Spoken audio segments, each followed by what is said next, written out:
What's up? What's up? What is up? Another Friday, another opportunity for us to get together and record live the Ball Hog Sports Talk, where sports, business, and entertainment collide.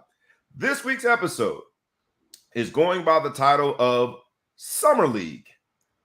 We all have been a part of these summer leagues. We know how it works. Summer is that time of year.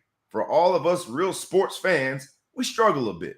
We watch the NBA Summer League, but it's between football, it's after basketball, it's after hockey, and if you're not really into the early parts of baseball, this is the time of year that can be a struggle trying to find sports on TV. Look no further. That's why we are here, the Ball Hog Sports Talk, where sports, business, and entertainment collide. If you have never been a part of the experience that is the Ball Hog Sports Talk, fasten your seatbelt. Pop your popcorn and get ready because it's going to be an exciting ride. Rough, rugged, and raw is the only way we do it. The crew is in the building, all three of us. So let's go.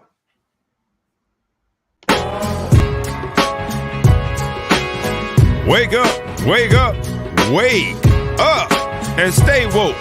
Because this is the Ball Hog Sports Talk with your boy, B. Brown, ESQ, a.k.a. the Ball Hog, a.k.a. the Mouth of the South.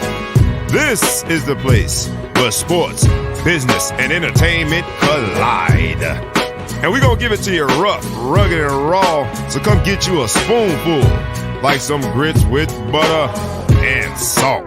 You know how we do it in the South, y'all. Make sure you do not get caught in your feelings. Strap on your seatbelt and enjoy the ride. Come on. Let's go.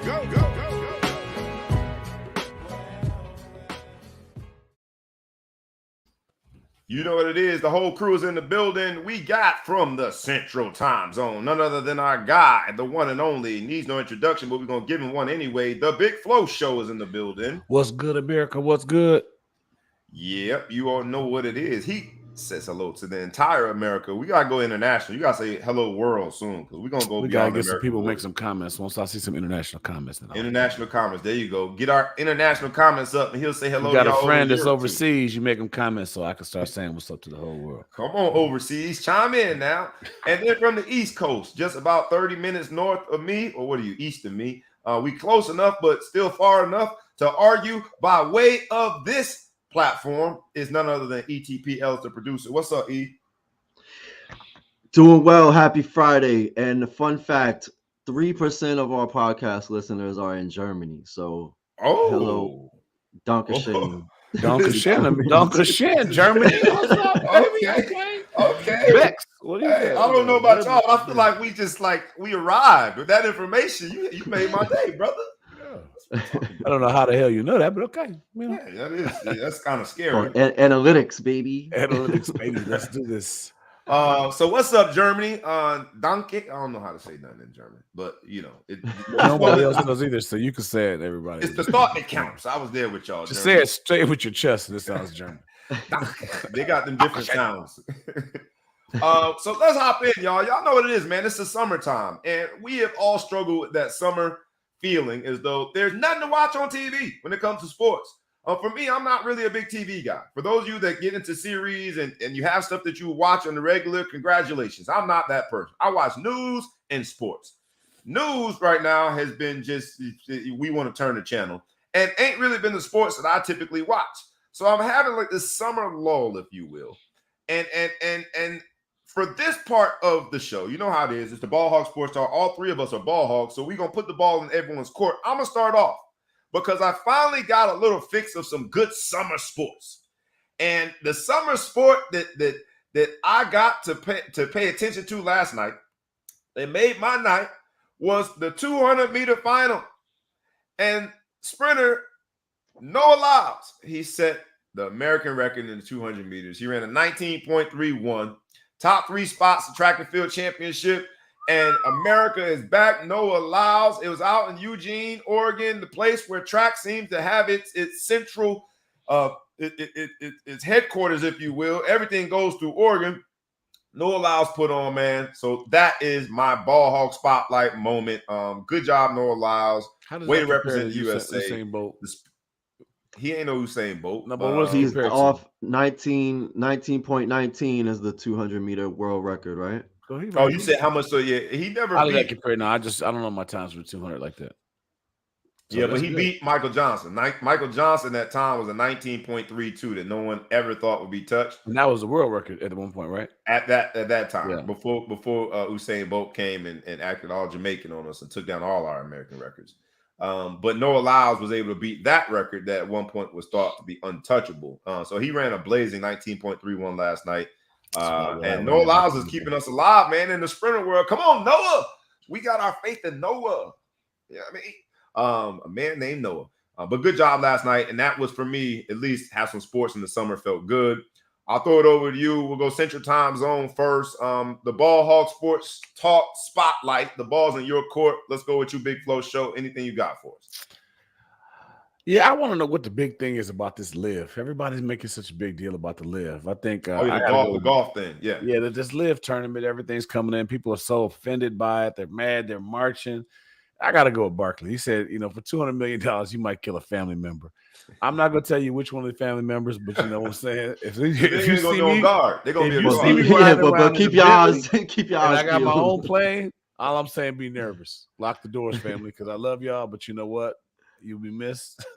I'll send flowers. But for $200 million, I don't know how anybody could get criticized because they're making this link between 9/11 and the live. I mean, so just because 2 or 4 guys hijacked the plane or whatever, throw the whole country away, we can't take any money from them? I don't see it that way. Yeah. Hey, make your bread, guys. Don't worry about anybody else. Shout out to Charles Barkley for saying what we all think are afraid to say. I'm not afraid to say it. You ain't afraid to say it. No, that's cancel me. For $200 million, cancel me.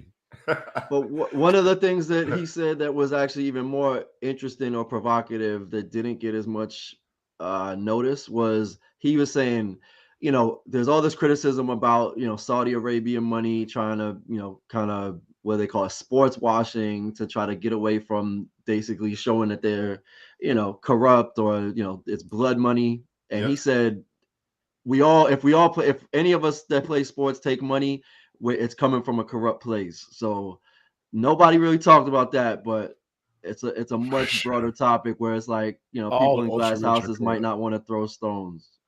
That's so deep that it's almost too deep. That's probably what it was. I mean, if everyone stayed away from that, it's skirted around. So anyway, go kill a relative. Right. Go kill a relative. It's like, I don't know why Tiger's against it, because to be honest, go to the live. Give Tiger a chance to win his championships in the majors. You know what I mean? Let all the good people go. He doesn't want to water down the PGA while he's still chasing greatness. But I think they offered him $1 billion. I guess legacy is important to him because that B would have been. He just became a billionaire. You going to double me up? Live. You're going to swing that 9-iron. They offer you $1 billion. Yeah, tattoo on my chest. I might even get a Tyson. 200 M's. I don't care what you have to tell me. And it is interesting how people try to throw patriotism and thing. And I don't know if you guys saw, I guess there was a markup where because the Yankees and the Red Sox were playing each other, they took the 9/11 memorial and put like a hologram image of the Yankees and the Red Sox.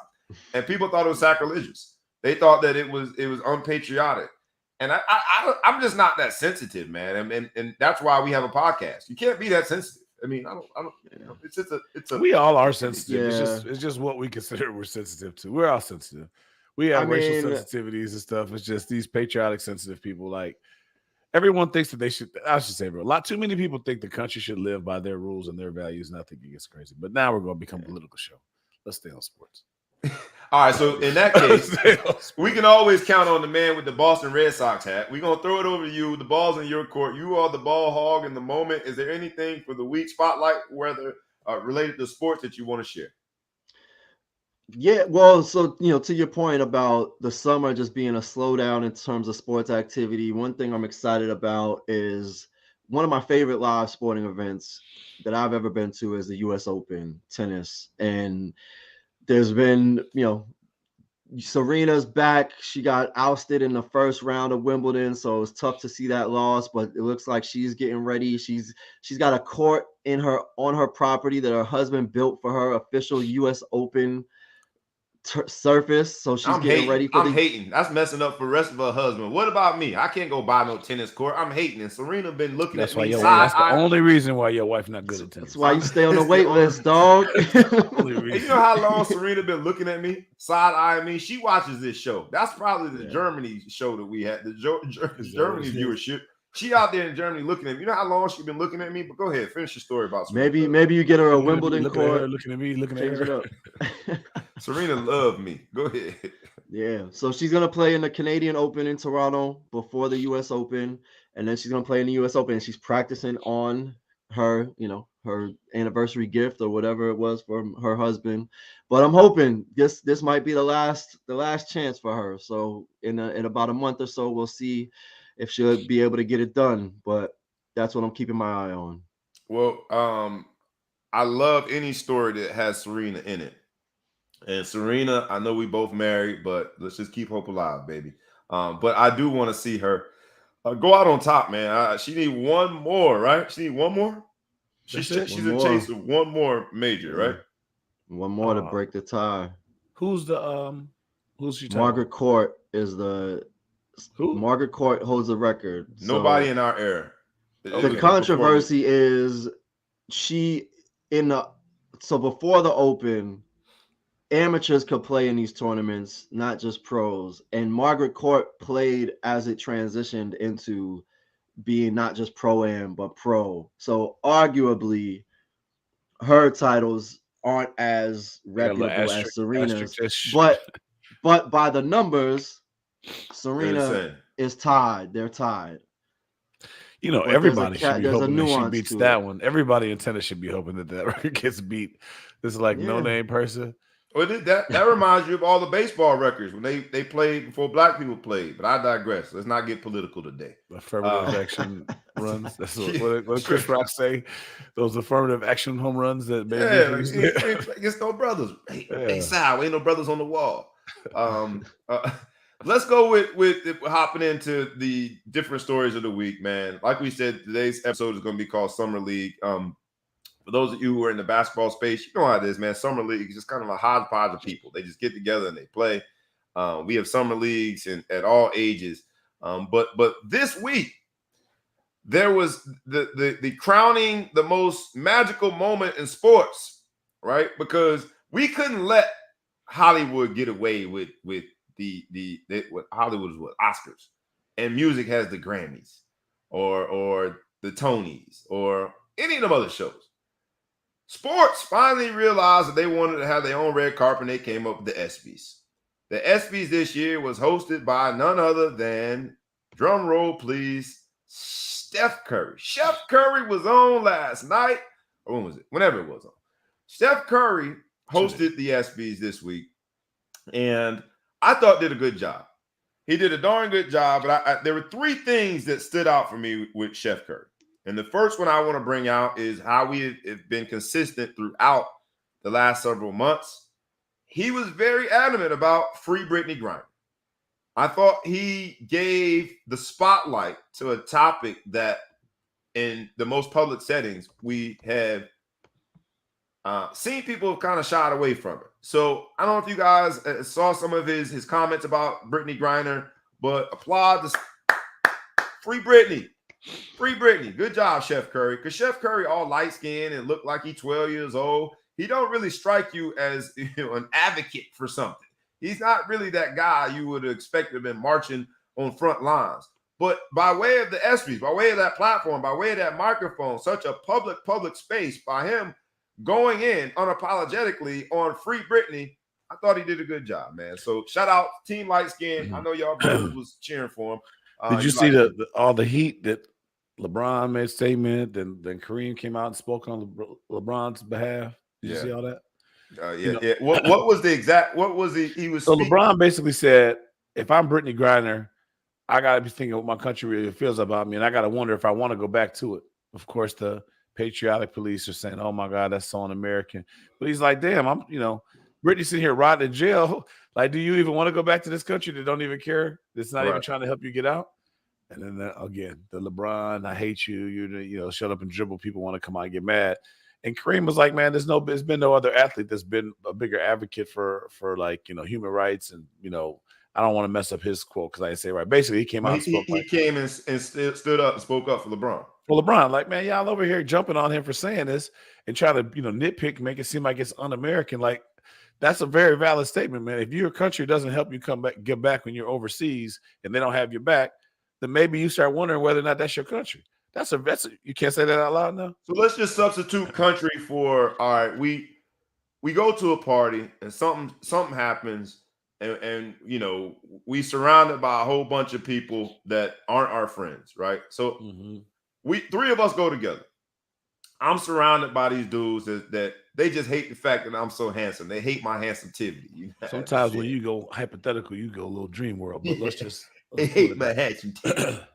But when I look around to see who's got my back, the two people that I came with, the two people that's supposed to be my boys from the Ball Hog Sports Talk, y'all over there, I can see that you see me, but you ain't helping.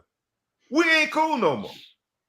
So if we use the analogy and just substitute country for just, comrades, we were together, we were boys, and y'all ain't coming to get me. Come get me out of captivity. We got a problem. So I understand where LeBron is coming from. And I understand anyone in Brittany Griner's life, her wife or family, extended family, they probably upset. It looks kind of like that. Like she is in a bad situation in a country with the most power in the entire world is deciding not to exhaust all efforts, all of its resources in order to get her home. That's got to be a bit unnerving if you want to talk about patriotism. So I kind of feel LeBron on that. I don't know what you got on the ETP before we move on. Anything, Brittany Griner, Steph Curry, making sure that the world knows that we come to get Brittany Griner. You know what I mean? Steph Curry said it with his chest. Anything you got on over there? Jesse got a good track record of coming back home with folks. Jesse, they might could send Rodman over there. There's a lot of people go get him. Rodman could. So we didn't talk about it, but did you all know that Roy Jones is a Russian citizen? I heard that. He did that for a fight or something? Trying to get Brittany Griner back to the U.S. Y'all must have forgot. St.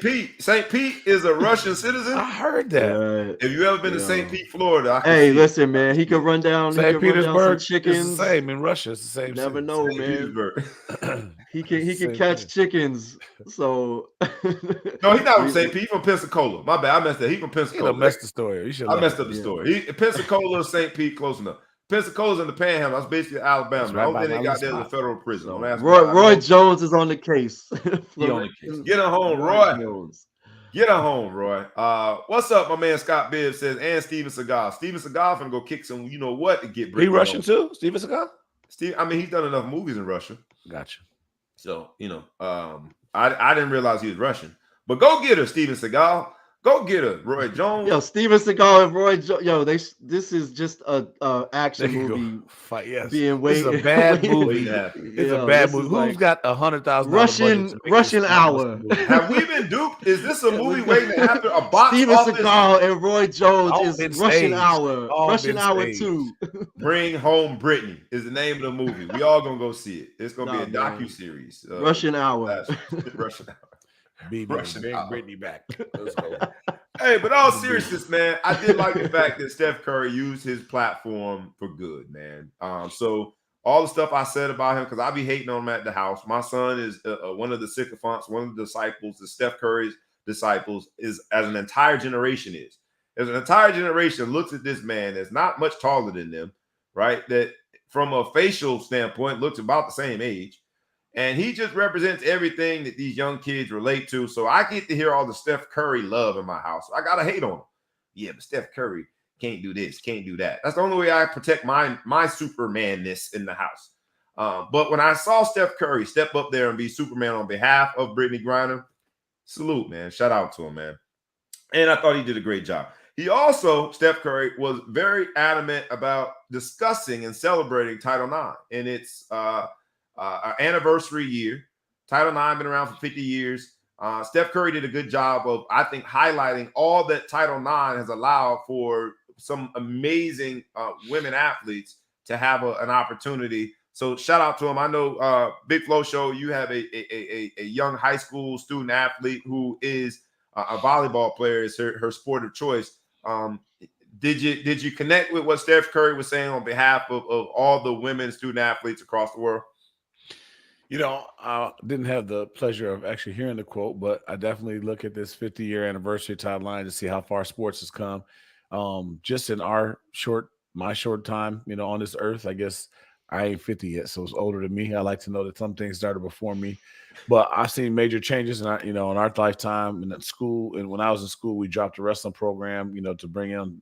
Not that I like that part, but to bring it up. But I'm just I lived through some of the transformation of doing it. So to see what opportunities my daughter has for athletic growth and all this stuff, I got to take my hat off to all the ladies that paved the way and suffered and had to make things come to light to make her path as equal to what my son's is as far as attention, development, and access. So that's awesome, man. And you're the one who told me, and I'm gonna just quickly share this because you've told me. We've compared AAU basketball environments and those gym and the situation and the overall support that an AAU basketball tournament gets versus a volleyball tournament. And you're talking about the number of courts, the number of young ladies that are participating, the number of parents, the amount of money. And the money is unrivaled. It's unrivaled. Yeah. Unrivaled. When you talked to me about it, I was unrivaled. Like, what? And I think Title IX, whether we want to look at it from a legislative standpoint or not, we should say that was the mother or the father of all of this, right? Because to think of, and I haven't been in one, but the way you described a volleyball tournament, and this particular one was in Florida, I was in awe. I was like, really that many courts? For those who don't know, if you ever go to AAU Nationals, you remember, if you put two mirrors by each other, you see infinity where it goes back and forth, the reflection. That's what it looks like when you see the courts. It's just so many courts. You have to believe that there's an end in sight, but you can't see it. There's like 200 courts in one room. One thing that's amazing in female sports, especially volleyball, is there's no hostility in the air. If it was that many poor B had to go to. They probably had 4 courts in there. Dude pulled a gun out, right? Yeah. You're out here. Could you imagine that basketball tournament with 200 courts out there? There'd had to be a SWAT team and snipers up there to try to keep people at bay. In a female sports environment, there's a lot of energy, but nobody's upset. Do you think that's because? And this is we kind of I'm sort of on a tangent, but I'm curious. Do you think that is because? But I won't even say that. I was going to say it because every basketball tournament seems to be so hostile because every parent, grandparent, auntie, uncle, cousin thinks that their child is the next LeBron James. 100%. I'm assuming you don't have that in volleyball, but there are scholarships on the line too. Okay. So there's 2 parts of this. Now I could go forever, but there's 2 parts because I've thought about it so many times, being both, and can't believe what I'm seeing. So 2 things. One, I think with female sports, a lot of people do want scholarships and they're looking for it, but there's not like this big. There's not a $5 million contract at the end of the rainbow for these women. So a lot of it for women or men or for parents, we're thinking of our daughters. You want to make sure that they're developing, that they're building confidence. I think that the parent of a female volleyball athlete, let me stop there because I can't say too much other, has a very healthy approach to why they're there. They would like them to get a scholarship. They'd like them to go D1. It's very slotted in volleyball with height and stuff and different things. So they're a little bit more realistic on what they're trying to get out of it. In 3rd grade, we're thinking if my son doesn't get fed the rock, he's not going to NBA draft on our schedule. So we're delusional for men. But another thing too is volleyball is a sport. You never can touch the other team. And I believe that most gripes that you have and hostility comes from a foul, a face mask, a rough tackle, something that wasn't called, a charge block. But I think in volleyball, since you can never touch the other team, there's only how mad can you get out of whether it was in or out? That's pretty much the biggest argument. Whether it was in or out. But you can get touched with that ball. That ball hit you upside your noggin. That's on you. That's on you. She hit the ball hard. If you didn't get out the way, that's on you. That's your fault. That's your fault. But that's my 2. And I spent a lot of time thinking about this, and that's where I've come down with. Everybody that is a very fair one. No contact. And you can't touch anybody, so how mad can I get? And the refs, this is great. This is genius about the sport of volleyball. They got one ump that stands in the ladder, and then the other refs are kids from the other team. So, like, my daughter's 15. How bad can I be at a 15-year-old girl that said it was in when it was out? I'm going to go off on her. I'm going to follow her to the parking lot. Other teams. So that they don't have to employ a million refs. There's one ref that sits on at the net on a ladder, right. and they're telling you whether you hit the net or whether there was a lift, all these other things. But then the other team that's not like in your pool, that's not playing, there's girls at the corner that says whether it was out, in or out, and she has a flag. So and then those same kids on the same team will keep score. They always mess the score up. That's my biggest gripe about the sport. But how mad can you be when the girl is telling you it was in and out? She's 15, cute little girl is sitting over here. I'm gonna cuss her out. You know what I mean? So you try to show out there. He said the ump at the net gonna tell you if it's a lift or whatever. I thought a lift was an Uber. I thought that was an alternative to Uber. It's a bunch of calls. You feel so clueless. You showed out right there. You play volleyball in church, so you thought you knew the sport. Wait till you see it. You don't know nothing about the sport. I was crazy though in that church league. We talking about something that church volleyball league on the beach. I used to put in work. You don't know nothing about the sport. Nothing about the sport. All these whistles. Anyway, but that is good to hear because and whether we want to accept it or not, and hopefully we do, Title IX is responsible for a lot of those opportunities. So Steph Curry, again, on the ESPYs, big stage, shout out to Title IX and all of the opportunities it provided.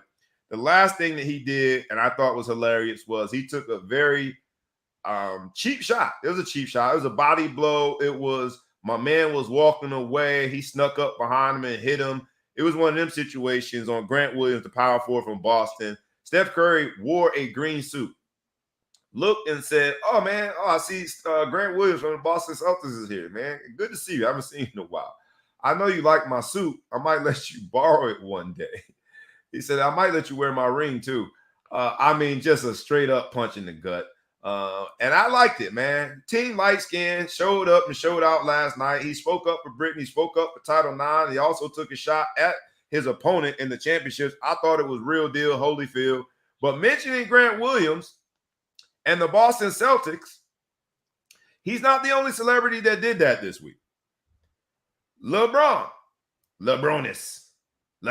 James, on his show, The Shot, took what I would say was a haymaker shot at the Boston fans. We talked about the Boston fans when it came to Kyrie in this year's playoffs and how they gave him grief. And on this show, we said Boston has had a checkered history as a city when it comes to black folk and black athletes in that city. LeBron James, the king himself, he who we all witnessed, doubled down on that and basically called a particular city, the one in which ETP decides to rep on a weekly basis, he called y'all racist, bruh. And now I got to put the ball in your court again for the second time to say, after being called racist by LeBron James, what say you? What say you, sir? So, listen, Boston, is it a racist city? It's in the United States of America. So the answer is yes. It is a racist city. Hold on. Don't try to spread it out. It's like you spread the cream wheat. All Bostonians are not racist, but there are racists in Boston. But my issue with this is that there's like this perception that Boston is more racist than all these other sports towns. Like, I've been to plenty. I have experience. Like, Chicago has some substantial racism and segregation. Philadelphia, the list could go on and on and on. Now, the history of Boston, that's crazy. So the Boston Celtics, first team in the NBA to have a all black starting five. And Bill Russell, the most decorated with titles of all the NBA, 11 championships, coached and played. And who was it? Tommy Heinsohn, who was a commentator for the Celtics for a long time, says Bill Russell wins 11 championships and they give Ted Williams a tunnel. So that's like the statement of Bill Russell just got a statue in Boston, I think, when Obama was president. So not that long ago. So Boston is super racist. I'm not going to pretend that it's not. My issue is that there's this assumption that Boston has a more premium brand of racism than any other sports town, which I will not support. Yeah, like if you was buying racism, you had to get the store manager to get the key to unlock the Boston section because that's the most valuable. Couture, racism. y'all I hate the city of Boston. You mean like condoms? Look, we played Boston College in college, and they beat the hell out of us my senior year, right? So you think, okay, We left. Let us leave the field. They still booed us, threw stuff at us, tried to spit on us, got in our face. I said, y'all won. What did you want us to do? Not come? Boston's trash. I hate the whole place. I hate the whole Boston away. But you act like Notre Dame was like a utopia black compared to Boston. But you say they were spitting on us because it was so racist. Dog, you went to Notre Dame. Like, what was the makeup of your team? Blacks, mostly. 100%. Look, man, Boston. We'll go back. We'll pull the roster. We'll fact check that. We're diverse in sense, but they spit on the black kids and they didn't do the white kids. They let them leave. Everybody has a story. Listen, there's more racists in Boston. Like, I'm not saying it's not the same amount, but you're gonna tell me there's more racists in Boston than like Mississippi. Like, what are we talking about? No, but I think it's the Mississippi doesn't have a basketball team. It's the expectations, though. You think Virginia? Boston, you think Boston, a big city in America, Charlotte. Well, fair, but Boston nowhere near as bad as well, I'm just kind of claiming that. Boston being one of the biggest cities that we think of, right? A metropolitan area, a big city in America, in the Northeast. You had to go to Mississippi to come up with a comparison. I said Chicago and Philly. In my experience, Philadelphia fans threw snowballs at Santa Claus. And Philly is segregated and racist, and you're not Chicago has to deal with Chicago is a racist town, but you're not going to feel any racism if you go to a sporting event. Like, when you're never going to leave and feel and say, man, these fans are all racist. Not in any of our sporting events. And a lot of people come away with that. We all have. I'm going to ask our audience, the live audience, if you have a Boston story, share it. Notre Dame played in the Shamrock Series in Fenway Park. There is no reason to be racist right there in the bars, right? Because it's a game going on. And I had my own racist experience at one of the bars. I'm like, yo, you got to go out of your way to be racist. And there is a game You're sitting here acting like you've only had this experience in Boston. Like, you never experienced racism anywhere else in the world. That's what I'm saying. Like, there's this assumption. He's like, I've only been to Boston one time. Like, you know what I mean? Yeah. Right. I've been to Boston several times. My uncle used to live there. But I was just shocked that it was connected to a sports event. Because normally around sports, it is the great equalizer. We don't see race when it comes to sports. Like, bro, if you got on a Notre Dame jersey, I'm going to say go Irish. I don't care what color you are. It was racist people in Boston right in the middle of a sports venue. And I'm like, or a sports event right across the street is Fenway Park. We about to go to a game. I'm like, yo, this is not supposed to be happening. Weekend. Y'all supposed to take the weekends off, right? It's sports. The sports in Boston is so embedded in the lifestyle. Without sports, Boston falls off the map. So it's so ingrained. It's so ingrained in everything that they don't check. It's not like, okay, we're going to go do something recreational. Like, it's all integrated into everything in the culture of Boston. So I'm not going to sit there. It's super racist. They didn't look. The Red Sox would not give Jackie Robinson a tryout. The only team. So there's a lot of history of racism, systemic racism within the organizations. That being said, it's not the most. It's no more racist than other cities. Red Sox and 6. That's what he's going to go. To your credit, and I'll give you this, because you have been, not only were you raised in Boston, you did your undergrad degree there in an area that probably had its own element of racism. You have been an advocate and a 5%er, a rebel rouser, a shit talker, trouble starter, whatever you want to call it. And I respect you for that. But it's got to be tough, man, to try to defend a city that everybody, including LeBron James, right? Like, Kyrie was saying stuff about the city without saying it. LeBron said it. It's got to be tough to defend that city, man. I'm not defending it, but don't tell me that there's only pee in my portion of the pool. You know what I'm saying? Like, I'm not like, the pool ain't, there's no piss in the pool, but in your section of the pool there's piss. That's a hella decent analogy. Yeah, that is a good analogy. All right, so I guess it's pee in everybody's pool. But y'all got more pee in y'all pool. Y'all got contaminated pee. The little yellow world. The blue. Yo, yeah. Boston, always baby. be nice. Always be nice. Always be nice, Boston.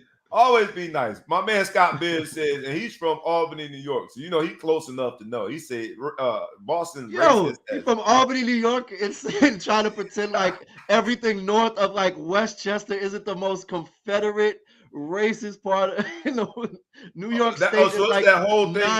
85%. Well, I've driven to Canada and I have to go exactly the speed limit and I have to pretend I don't see the Confederate flags. It's not segregated to one city or area of this country. It's fair. But LeBron seems to think that while it's not isolated to one city, LeBron seems to think that y'all get top shelf billing. You get the MVP of the racism as it pertains to sports. So in the spirit of ESPYs week, y'all get the award. If there is an award for most racist sports town, would you at least say that y'all get it? Even if you win by an inch, even if you win by a hair, no. you get the crown for most racist sports. Like preseason, you on the watch list? All-American racist. Come on now. Yo. Hall of Fame? You don't get a gold jacket? Man.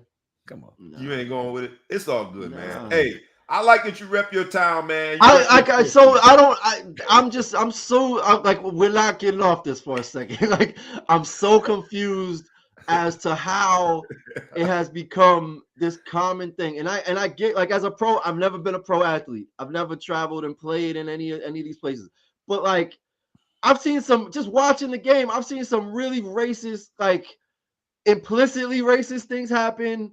I've seen some explicitly racist things happen in other,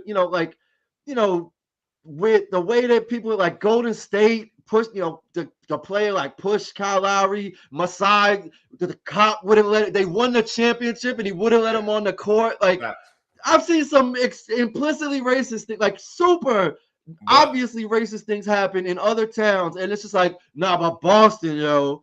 But Boston, you know why? dog. You know why? Each one of those it was Boston Celtics, I think, and just Larry Bird and McKay. It just it's very white. It's vanilla white. Seemed, but in each one of the examples that you gave, that was ETP, they spoke to the offender in those cases, and then each time they like, I learned about watching Boston. They had a Boston jersey up under his shit. With a prototype, son. You ain't seen nothing yet. I'm getting my style from Boston. Everybody gave y'all credit, bro. Y'all get it. Yo, dog. I mean, that's like what I'm saying is Boston is super racist. Never gonna deny that. Super racist. All right. Not more racist than anywhere else I've been in the country. Don't say that. I got you, man. I love that you ride for your city, man. Boston, we gonna be back. All our blackness. Our city. We racist. We racist as everybody else. Don't ever disrespect me. Boston, the Ball Hog Sports Talk coming to. We gonna go ahead and record a show in Boston, and I dare y'all to bring that nonsense because we coming blackety black. We gotta go do something in Boston, man. LeBron, while we were talking about him saying that Boston's racist. There's some other things going on with LeBron this week. It has been reported that LeBron, AD, and Russell Westbrook, I'm not calling that man by another name like Big Flo does, Westbrook had a phone conversation where they basically had, they renewed their vows. They wanted everyone to espouse their commitment to one another, and it sounded real feminine, A. But B, it sounded like they really wanted to know who was in and who's not, and according to this rumor, put out by who knows who, but according to this rumor, all three of them seem committed. And I'm going to start there and ask whether or not that seems like something, is that leadership? It sounds like, do we think that this marriage can work beyond some of the challenges that it has had? Will renewing their vows renew their love for one another, to use that same analogy, or is this a sinking ship in LA? And then on the back end, we're going to talk about Russell Westbrook specifically because he also broke up with his agent. So let's start on the first part. Do we think renewing the vows is going to be allow them to rekindle this and save what at one point looked like a very promising combination of three superstars? I don't really know, like, how is it this whole big story that like they got on the phone? Like, it's dysfunctional if it's like big news that they got on the phone. Like your teammates, shouldn't you have had more than one conversation? Like if anything, it exposes to me that it's more dysfunctional than we even thought, because they're like, all right, we have to schedule this conference call and we have to talk about how we're gonna stay together. Like, if y'all are good, you don't have to actually have that ceremony. I think it's just a new generation, man. Like these new generation, and I hate when I say that because we sound so old, but they do a lot of conversing between one another, between business transactions. The whole concept of the big three in Miami started with, them on a conference call, and that ain't how we used They to weren't operate. on a conference call. They were like hanging out over the summer. They were like, right. let's get together and You form a always wonder team. how those stories kind of drop. They had a conference call. Who said that? Who said, you know what, man, we got on a conference call. We had talked about this. It was a 3-way call. AD clicked over and got LeBron in, and he merged the call. Like, who talks about that? You know what I'm saying? That was somebody's lady told somebody. Somebody was in somebody who wasn't supposed to be there. Yeah, it wasn't supposed to be there. It was everybody talking. married. But I'll say this, man. There's no reason why that 3 didn't work. Like, you know what I'm saying? So, like, I know we're ready to get rid of him, Westbrook and all that stuff, get him out of there and AD. But, like, if you could get these people to like commit from a talent standpoint, it should work. I mean, Westbrook is a good basketball player. He's a great basketball player. He had a bad year and everything didn't work out, but he's a great basketball player. The fact that things don't work out for Westbrook, I think a psychiatrist needs to be a part of it. But, like, from a basketball standpoint, there's no reason why it shouldn't work.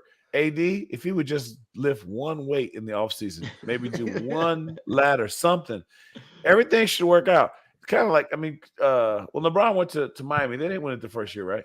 One weight? How about one rib? How much one, he gonna lift one weight? One calf raise the whole offseason, he'll be straight.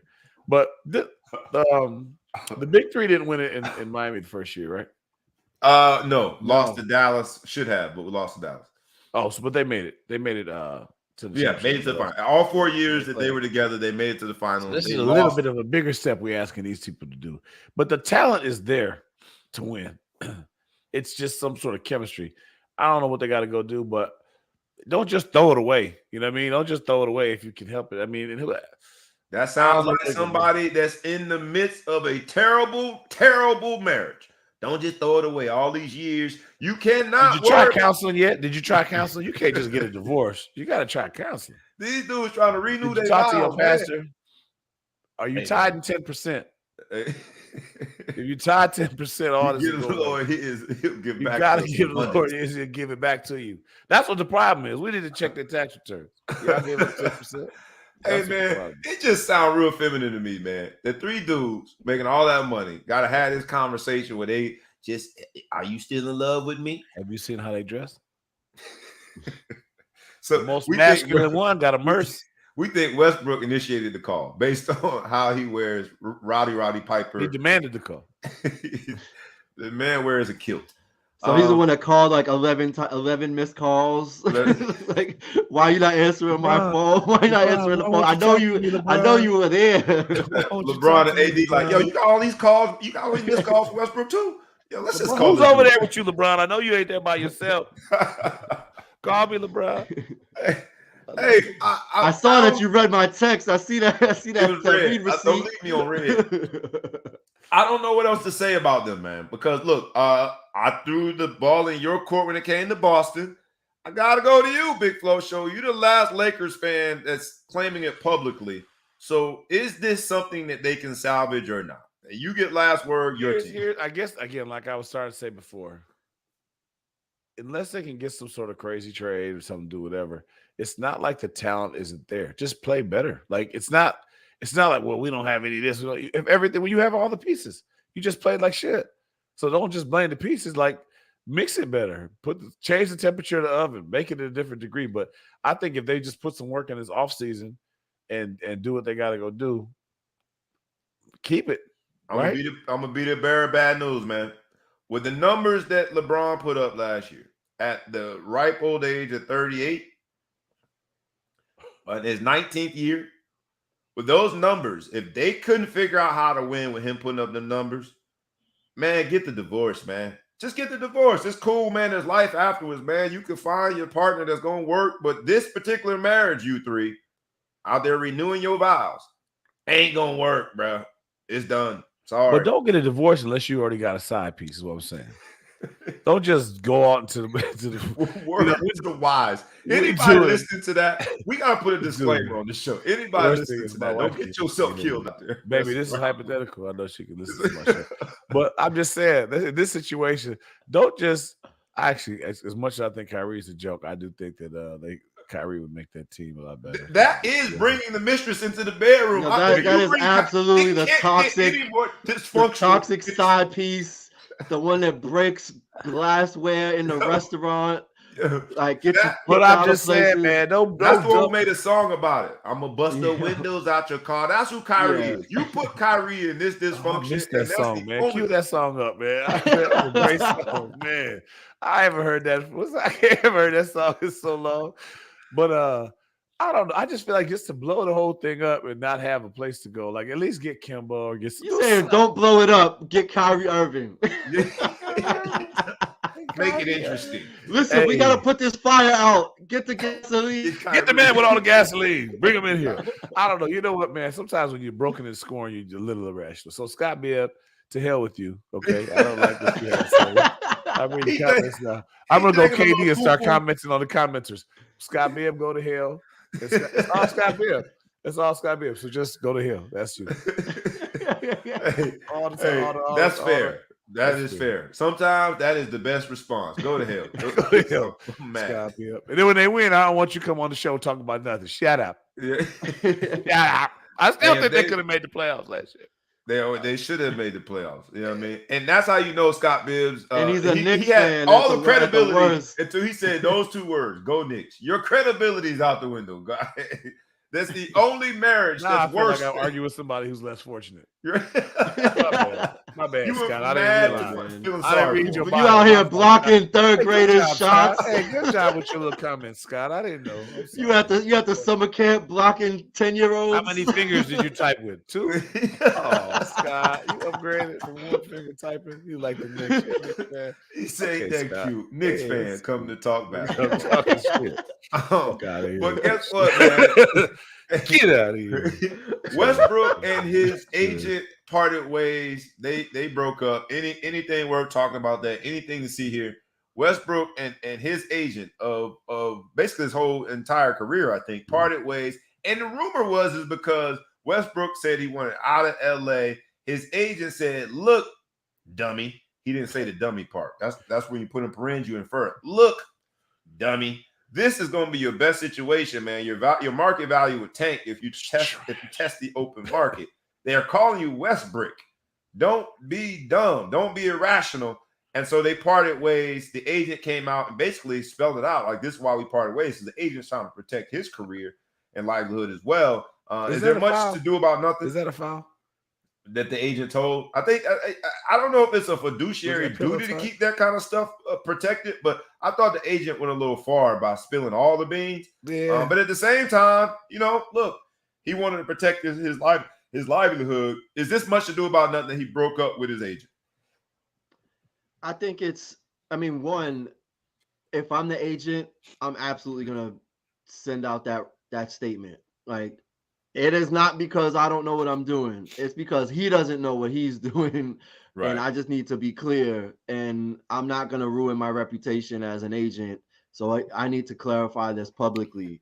But on the flip side of it, I don't know that, like, that's what confuses me about this whole, we had this conference call and we're committed to each other. It's like, but Russ just said he doesn't even want to commit to his agent because his agent said, don't devalue yourself by leaving and making another team. Like, the fact that don't go trick off another situation. Yeah. He's like, don't devalue yourself just by being traded. But yet the Lakers are like, cool, let's get Kyrie Irving, who destroyed 3 organizations already. It's crazy, but I don't think it's much to do about nothing. It's like, where does Russell go? Like, where's a better situation for you right now that's gonna actually like increase your value and your perception and your reputation, other than trying to make it work in LA. The fact that they're even entertaining Kyrie. Kyrie is the Jennifer Lopez of free agents. Right. Like, you're saying that Kyrie Irving is a better bet than Russell Westbrook. That's crazy. How many times J-Lo got engaged? Everybody keep saw buying her the other day rings. said she had more rings in the last 20 years than the Cowboys. 6 rings. That was fantastic. It might have been. We know when you buy a ring, the chances are you're never gonna make it to the altar. That's the same thing with Kyrie.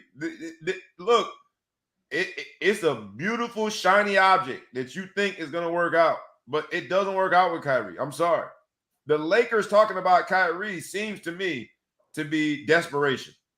And maybe it's just a rumor mill. I hope they're really not thinking about bringing Kyrie in there. And LeBron said it. When LeBron says it, normally it's more than just a rumor mill.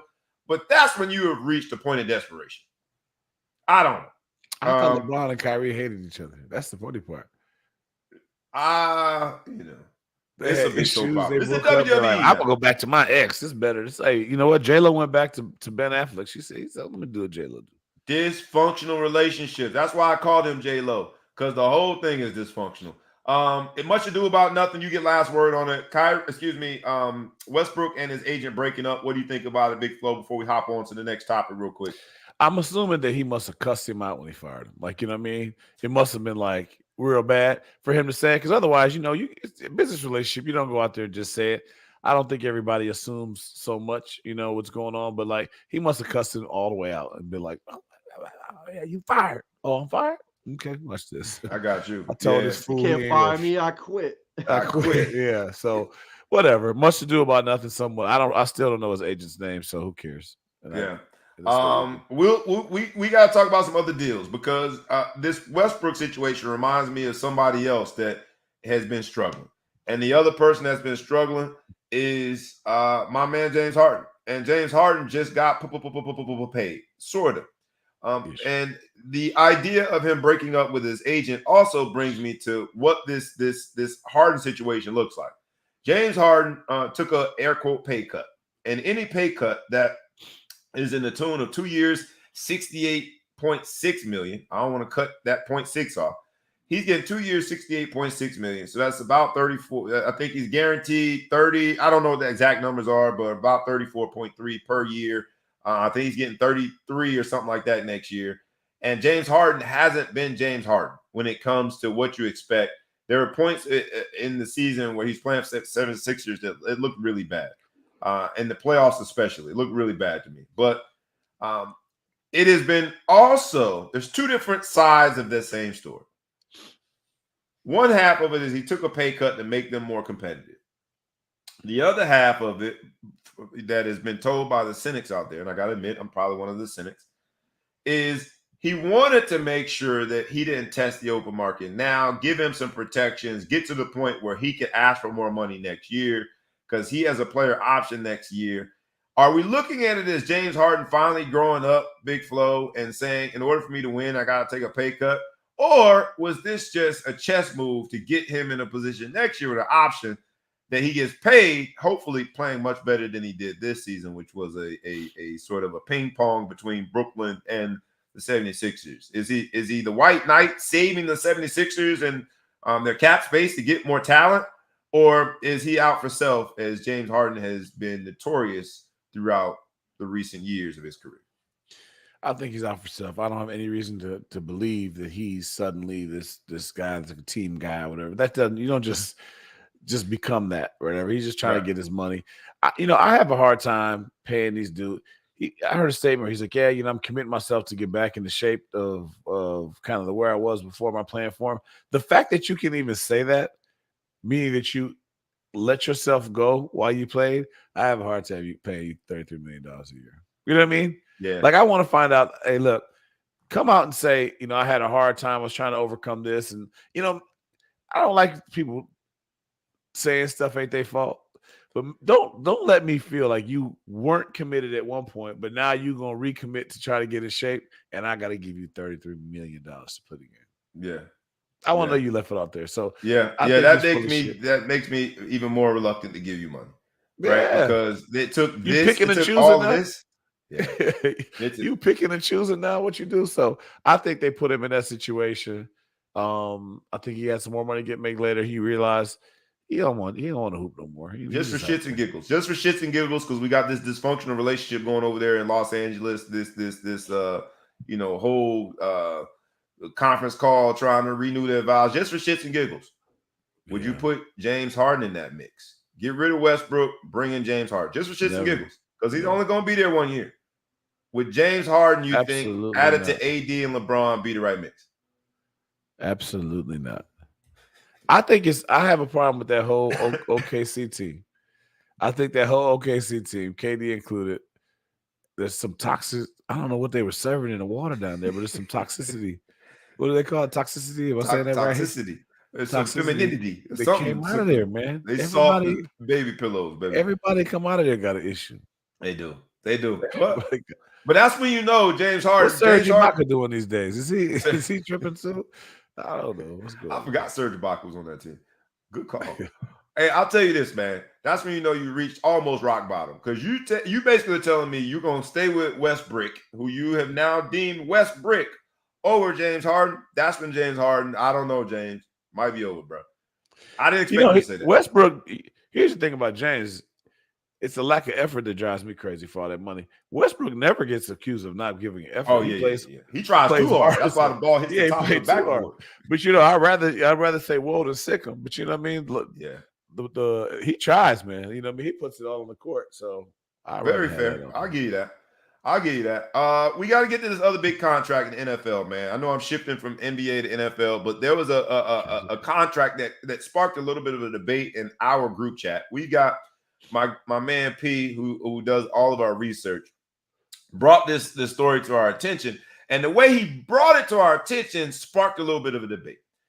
He talked about Kyler Murray's contract, which, for those of you who've been under a rock, you got to hear this one. It's 5 years, 230.5. Don't forget the 0.5. 230.5 million. 160 million guaranteed. That makes him a higher paid quarterback than Patrick Mahomes. Remember, we heard that Patrick Mahomes contract and we went crazy. Well, this is bigger than that. 5 year, 230.5 million. I think the only quarterback that gets paid more, and deservedly, is Deshaun Watson. So you got this Kyler Murray contract. And I thought the contract was suggestive of where we are when it comes to paying quarterback. But our research specialist said two things. A, he didn't like the way Kyler Murray handled it. He didn't handle it like a business professional, right? Because Kyler Murray did scrub his entire Twitter and social media of everything Arizona. He forced their hand.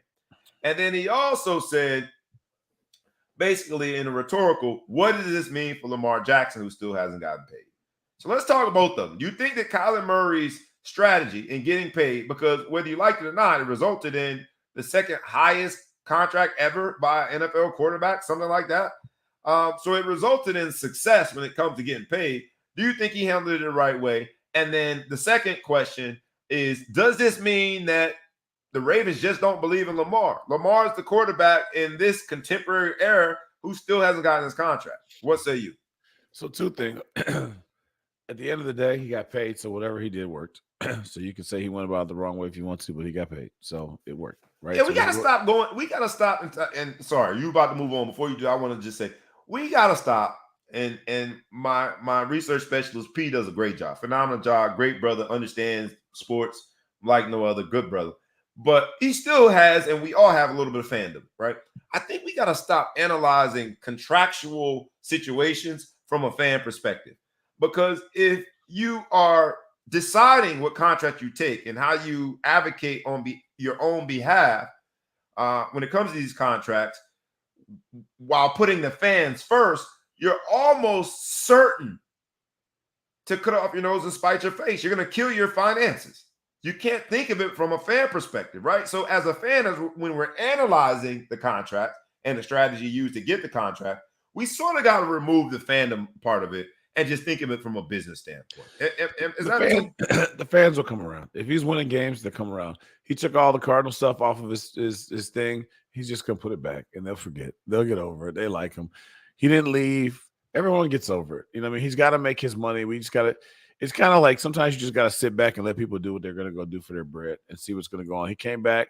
You know, they had a great season last year. They had great talent. I don't see why the Cardinals don't make it further. They got a good receiving core. They got good running backs. Kyler's a good quarterback. I mean, they're a really good shape team from a talent standpoint. He wanted to make sure he got paid. Yeah. And people sit, closed mouths don't get fed. You see the comment there by our guy P. That's our guy P, who's our research specialist. Y'all make sure y'all follow him on all platforms. But Parnell says, love Kyler, but he was awful during the second half of the season and was awful in his first playoff game. All right, but hey, it's the first playoff game anyway. Now that he got his money, he better ball to justify the contract. And I mean, that's with anybody, right? On my job. Or not. When they give me a pay raise, I got a ball to make sure I keep the trajectory of my career and keep, the promises of the fruits of my labor intact. If I want that bonus, I got to, like, that's all of us, right? So that goes without saying. But to his point, he did struggle in the second half of the season, and he did struggle in the playoff game.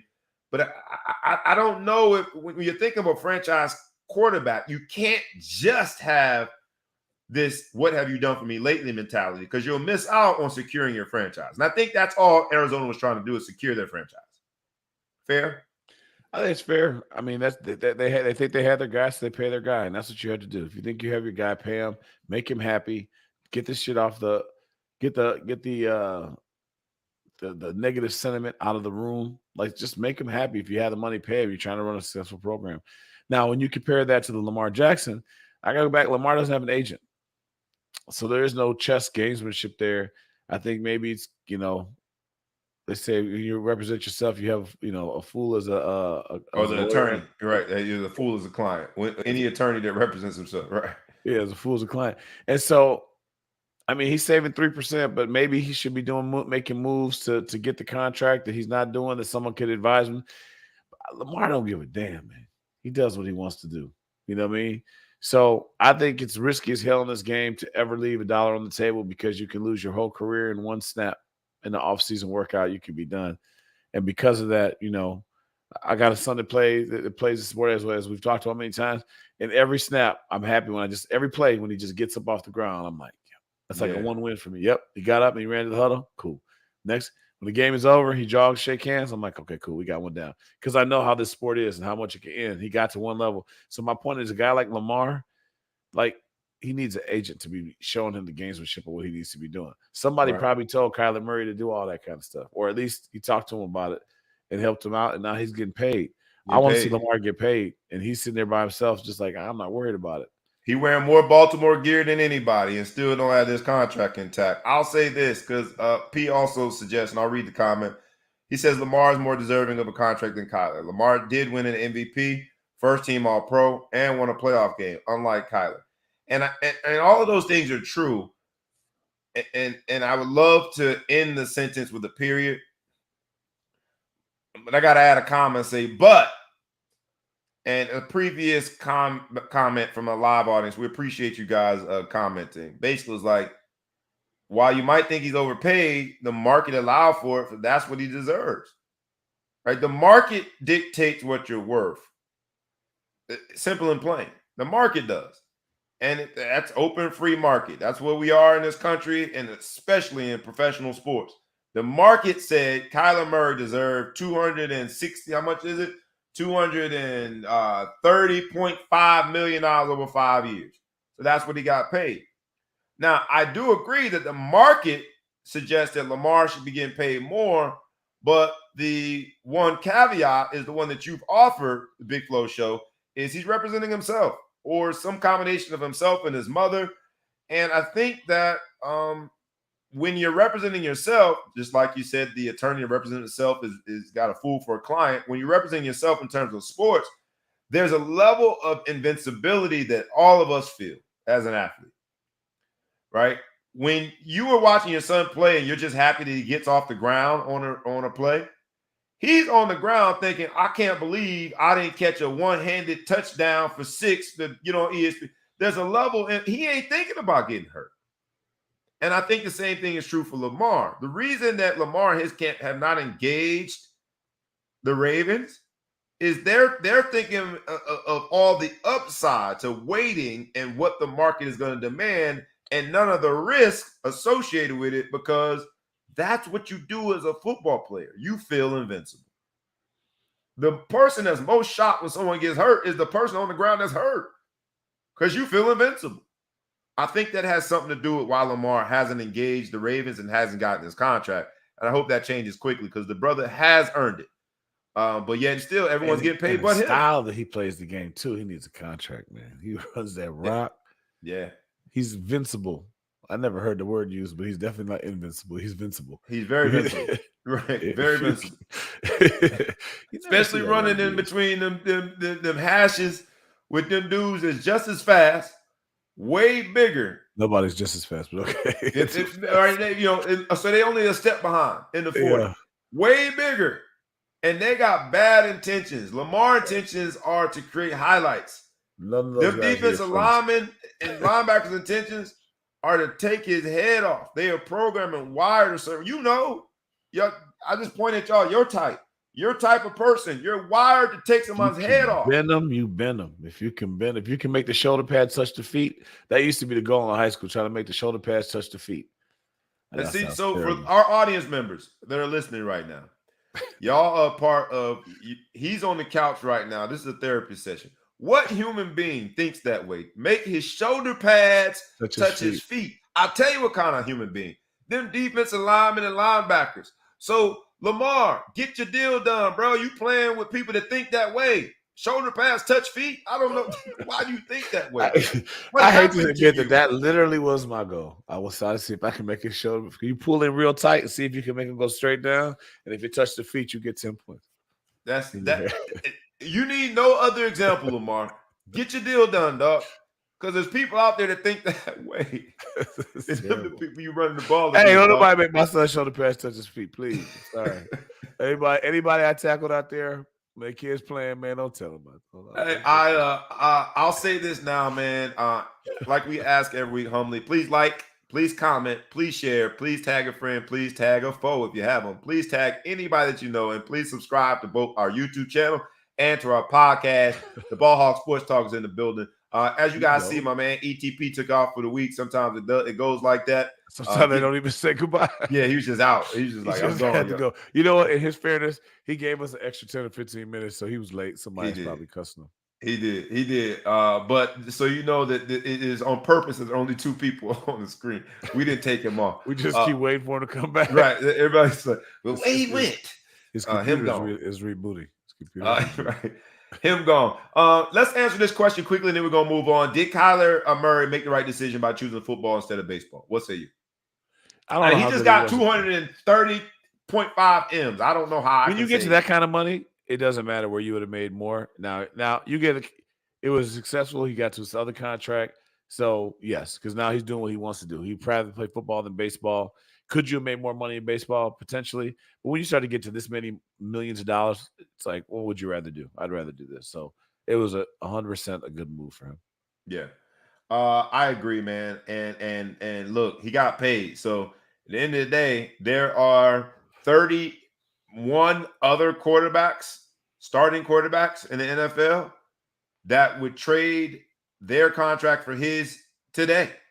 He's number 2 on the list. So it's hard to say he made the wrong decision by choosing football. I didn't think Kyler Murray was going to be as successful as he is. I can admit that. I don't have a ism or a phobia of short people. So let me put that out there. But the truth of the matter is I thought that he wouldn't be able to look over his linemen.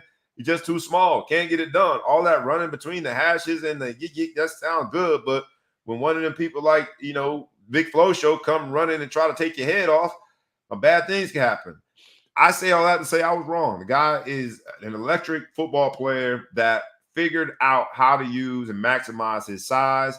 What could be a disadvantage, he makes an advantage. And shout out to him, man. So the baseball world missed out on a great athlete that the NFL has to be thankful that they got.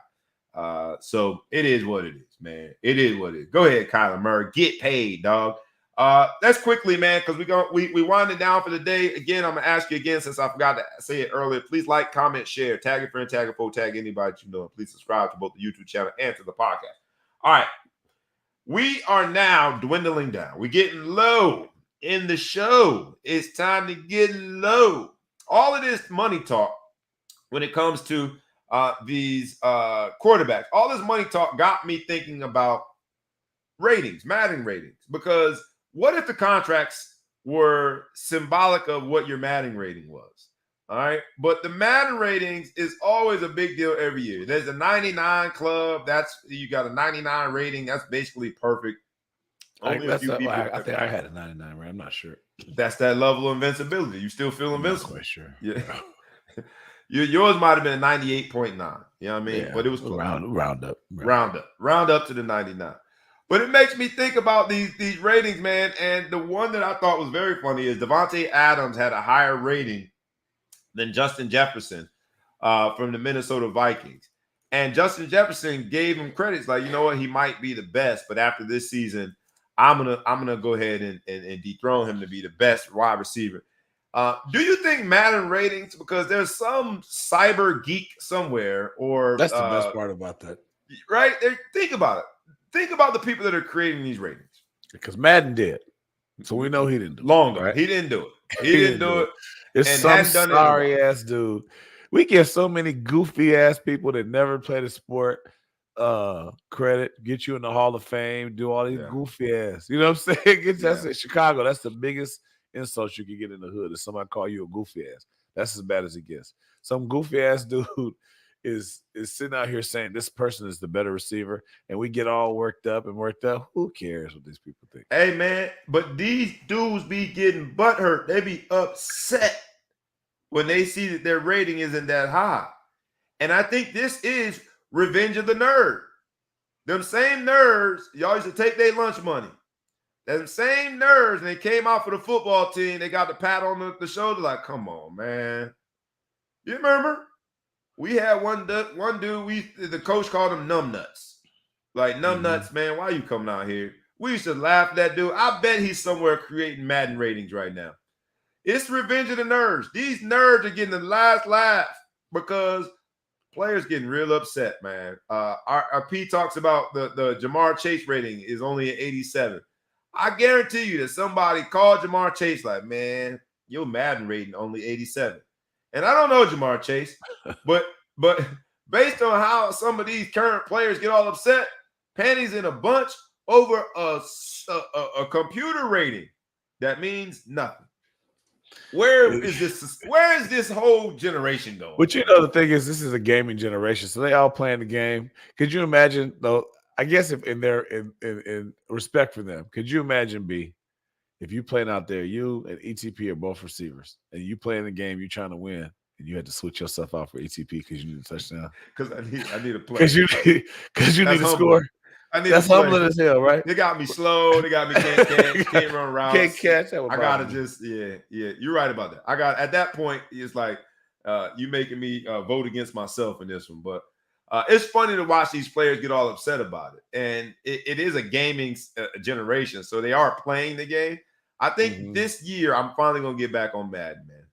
It's been since 2006. I retired the sticks when I was preparing for the bar exam. I had to make a choice. Either pass this bar and keep my job or be the baddest Madden player in all South Bend. It was a real tough call. But I put the sticks down in 2006 when I was studying for the bar. I think I'm finally coming back because all these players make all of this fuss about these Madden ratings. I got to see what the whole hoopla is about. I'm coming out of retirement. Madden 2022. I guess now it'd be 23. What year did they? I don't know what year it would be. It would be a 22. No, they always a year ahead. It would be the 23 Madden game. If I bought it now, it'd be the 23. Whatever one they just did the ratings on. I'm coming out of retirement, and it used to be I would have to wait till you and I are in the same location to play you. But now they got the internets and the interwebs. I can play you from right in the comfort of my own home. I don't know what my screen name gonna be, but I'm officially, you heard it here, on July 22nd, the Ball Hog Sports Talk, I am making my announcement. I'm coming out of retirement. I'm gonna be back on Madden. All of y'all sorry scrubs that ain't about it and can't do nothing on the sticks, beware. When I come up with my screen name, I'm going to put it on the doggone screen. Come get some. I'm back. That's my announcement. Okay. I'm not. I was never that good. I'm Tecmo Bowl. I mean, are they coming back with Tecmo Bowl? Are they still doing that? I'm gonna go ahead and go out on a limb and say they're not coming. I don't know how they could even come back with Tecmo Bowl. They should. It's just too Bo many Jackson generations still. back. What do you think if these dudes would get 99? What number you think Bo Jackson had? Bo Jackson would have had 103, and he would have broke the bank. 175. He would have broke. If you pitched that thing, If you couldn't score with him, that's on you. You are not good at Tecmo Bowl. You're not. Every time you play somebody, all you have to do is take the you angle. had to make a rule. You can't play with Bo Jackson. Marcus Allen was a bad man too. Them two in the same backfield. That was a good team, boy.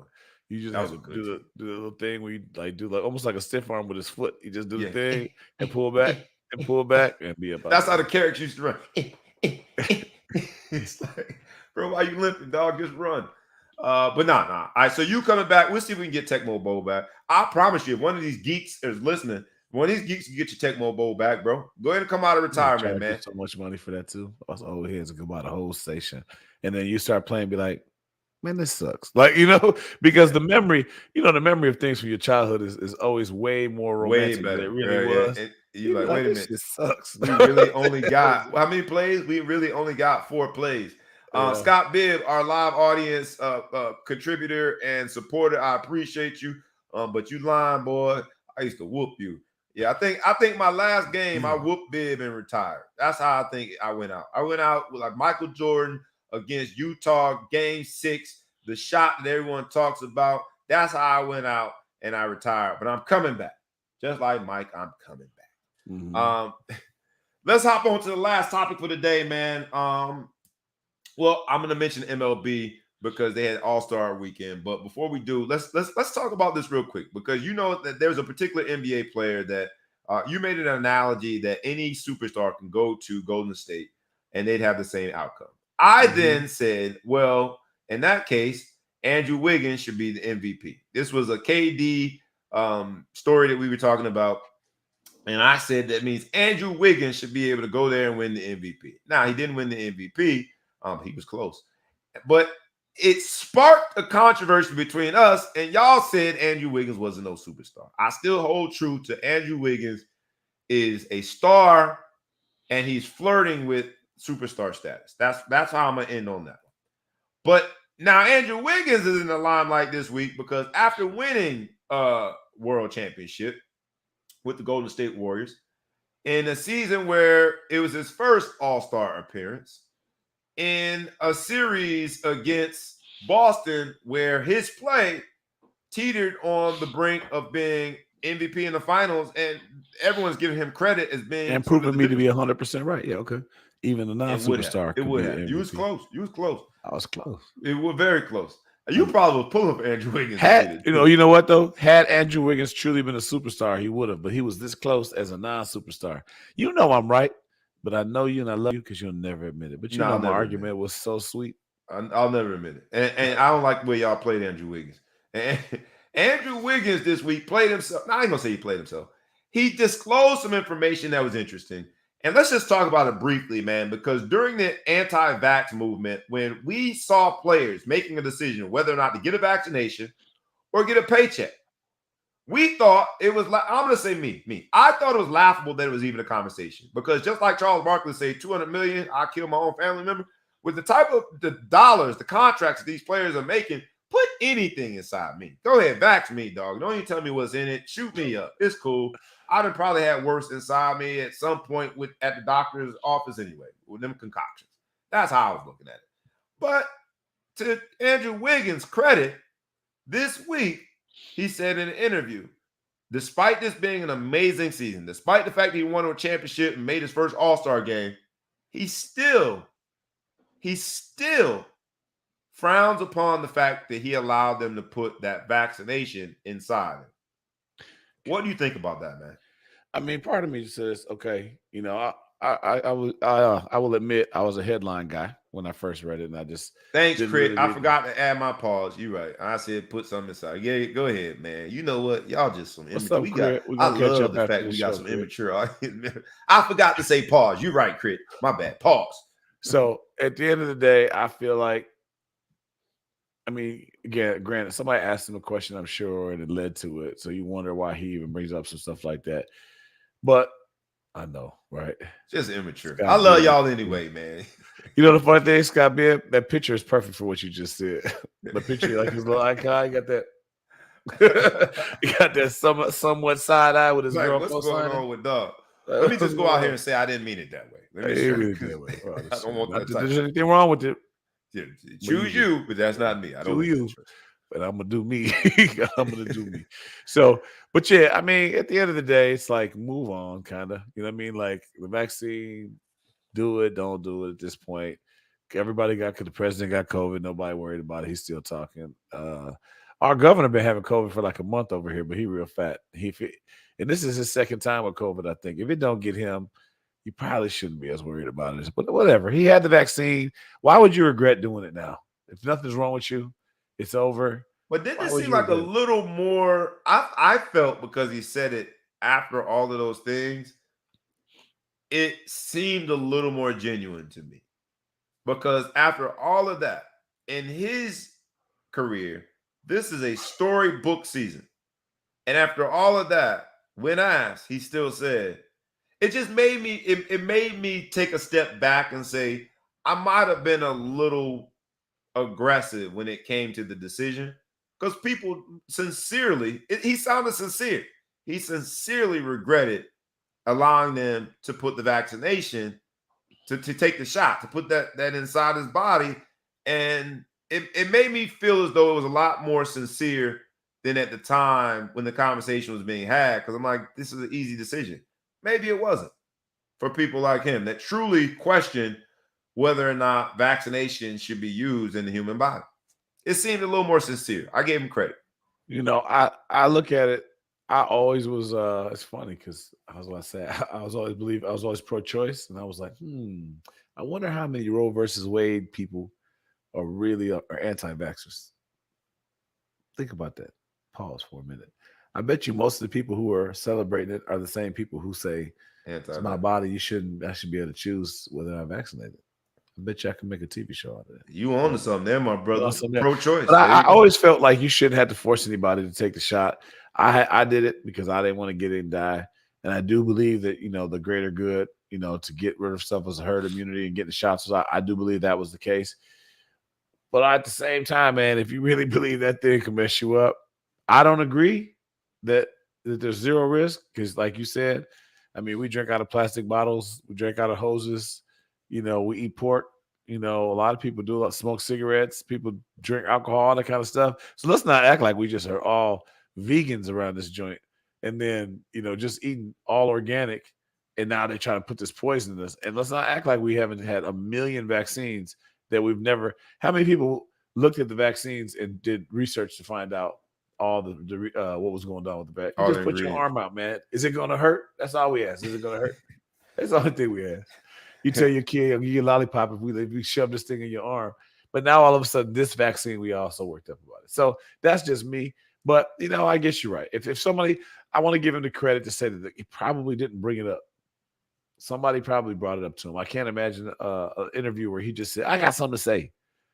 I really wish I didn't do the vaccine. Yeah. What was y'all asking me about? You know what I mean? So yeah. I'll say this, man, and we'll end it here. Crit asked a question. I didn't see this, Crit. So I'm gonna ask you to share with us, Crit, while I'm making the statement about the vaccine. I can't even say the last name. Sounds like bruh, but they misspelled it. Bill Burr.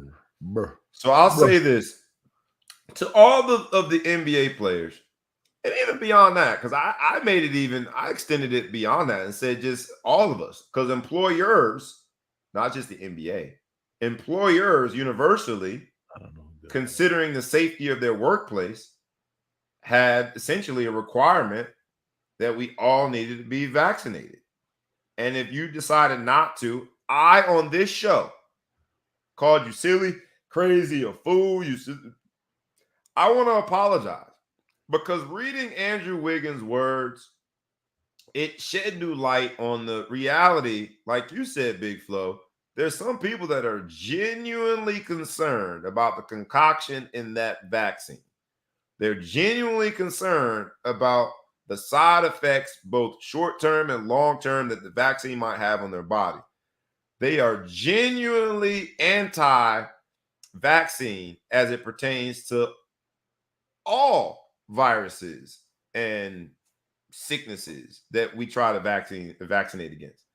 And to those people, I want to apologize because I think I was a bit reckless and a bit aggressive when it came to my stance on it, because I was looking at the numbers that were being thrown out there. All right, I'm not passing up $10 million a year because I believe that hypothetically possibly may, but that's me. So I apologize for those who are genuinely concerned about the ingredients in the vaccine and the impact that it's going to have on you long term. You might know more than I do. My hat's off to you. I apologize. I think I was I was a little too aggressive when it comes to that. And Andrew Wiggins, after a storybook season, that you all-star game, won a championship, was inches away from a finals MVP, became relevant again. He's a household name now. After that season, he still says, I regret that I put that in my body. Something to be said there, man. There's some sincerity in that. So, but it's in there, and now we straight. He got a championship, and he got all this stuff. So who cares? So this Bill Burr it's thing, just messed up that he makes that statement and then wears his hair like that. You that concerned about a vaccine, and look at your hair, dog. You got all that money. I've told y'all. For those of y'all have done Caribbean vacations, I think Wiggins looks like the dude that walk up and down the beach and ask you if y'all want to go snorkeling. Y'all want to go snorkeling? Huh? Snorkeling vacation, rum vacation, or sell you one of them necklaces. Yeah, he looked like the dude. Everybody knows the dude that you don't know if he's actually going to meet you here at 5:00. Like he said, you gave him the money. Everybody's thought, that's the dude. Everyone see Wiggins said, that's the dude. That's the dude. That's the guy that took my money when I was on vacation. And if you were the organizer, everyone looking at you like you the one that mess up all our money. Right. Like Wiggins. So Chris brings the story to us. And let's say this real quick before we introduce the story. Love it when our audience members introduce stories to us. If we have the time, we'll always address the stories, because that's what this is, where sports, business, and entertainment collide, and we only know how to do it one way, rough, rugged, and raw. So we're going to do it straight up raw. It was the first time we heard the story, but that doesn't change our ability to analyze. We are, that's what we do. We are the Ball Hog Sports Talk crew. This person, Bill Burr, said that the WNBA lack of crowd size is the fault of women who are saying they are underpaid, are not going to the games. Yeah, so he said you failed. He's like, to the feminist movement, I read the thing. He rips the feminists for saying you failed these women, not me. And I think he's got a great point, because the WNBA, there's enough women out here in this world. There's enough women out here in this to fill arenas, right? There's enough women out here to buy jerseys. So if you have all this big thing about if you're saying you were underpaid, but you haven't been to at least one WNBA game yourself, fair. You got a little issue. So I can't really argue with that too much. It starts with you, right? You got to go out there and you got to do it first. So only because, and I'll say, when I say fair, let me say fair with an asterisk next to it. That's a fair statement, and I'll say why. Because initially when I hear it, I'm thinking, yeah, well, if women who point out the discrepancies in pay or in support, the networks, if they're not basketball fans, they're not basketball fans. And so that's what my initial reaction, like, yeah, man, I don't know. But then I have to take a step back and say, the truth of the matter is truthfully, yeah, if you want something to succeed, you have to support it financially. You have to support it with your time, your energy, your resources. So if you think the WNBA should be here to stay and that women's basketball is just as viable as a product and just as entertaining as men's basketball, I mean, you might not find men's basketball entertaining too, but if you want it to survive, you got to support it. And I support the WNBA. I watched the game last night. Indiana played Las Vegas last night in an arena in Las Vegas that looked like it was well attended. And I was thinking as I was watching it, the NBA could be a supporter of the WNBA by simply just having a WNBA game in the same location as Summer League. Those Summer League games were well attended. And pops up in a game last night was in Las Vegas. Now, I know Summer League technically ended, but it was a well attended game. I say all that to say is that it's not gonna be, it's not some magic trick to make the WNBA a financially viable product. It is people making decisions to support it. That's how the NBA as a WNBA rather as a business survives. So if you want to support that business, support it. If not, like Bill Burr said, then you gotta make you gotta wear some of the blame. I agree with him on that. I guess I would go this way and say, after listening to what you had to say, you sparked my imagination. If you are saying women are underpaid and you've been to an NBA game this year or watched one on TV, but you haven't been to a WNBA game or watched one on TV, shut the hell up. Shut it up. But I bet I would bet that the women who are saying it probably do watch the games or probably, I would guess. I feel like women have done. Because it's not like everyone. My wife never says, like it's not like every woman walking around here talking about. You think the women that are most vocal about it are the ones supporting Probably. WNBA? I would hope so. But I think women are first of all, women are smarter than us and way more creative than us. That's just is what it is. I'm not saying that because my three sisters will put me in a headlock for saying otherwise. I'm saying it because I think it genuinely is true.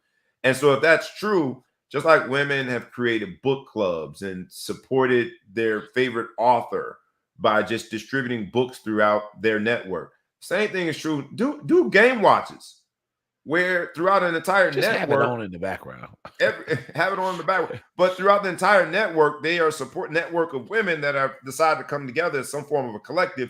They're supporting this product that is the WNBA because viewership impacts ad sales.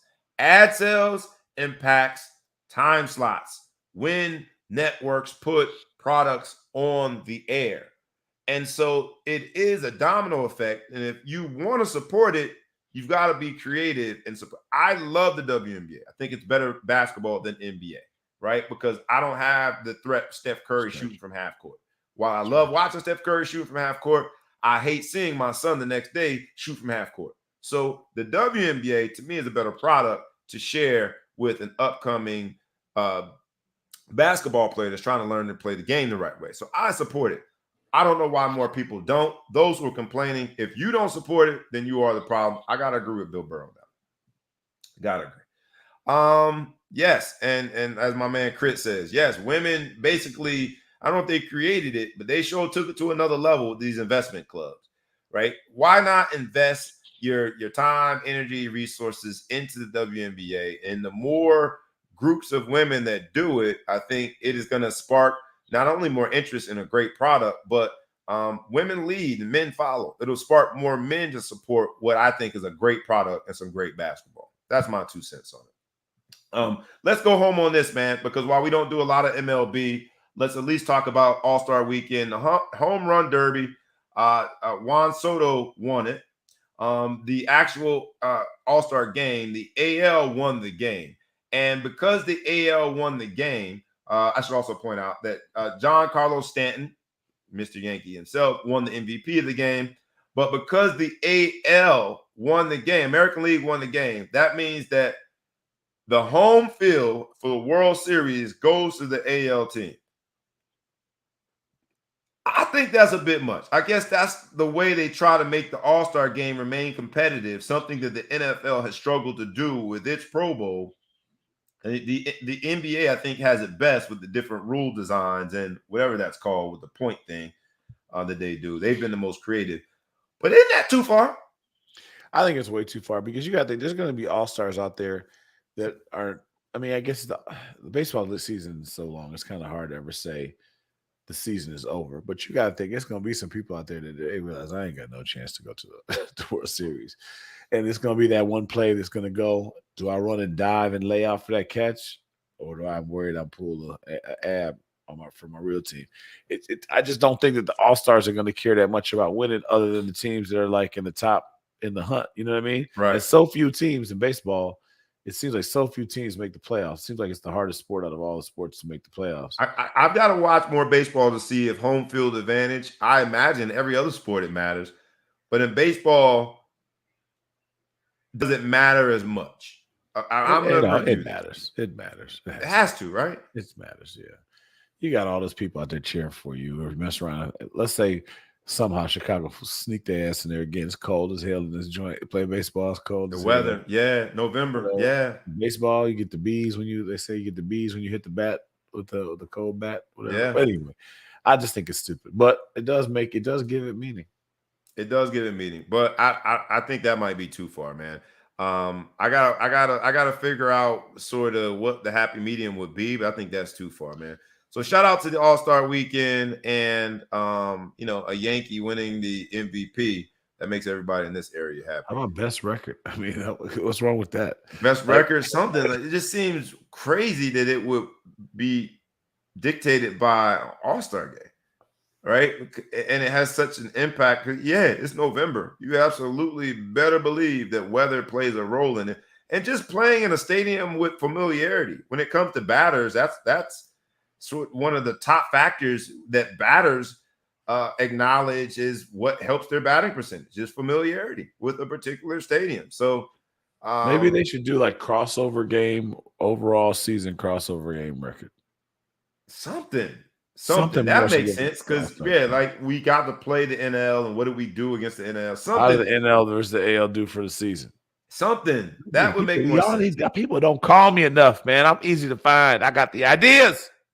I like those ideas, and we'll ask our audience, man. If you guys have any ideas of how MLB should do it, how they should decide who home court goes to in the World Series, please go ahead and offer them in the comments. Continue to like.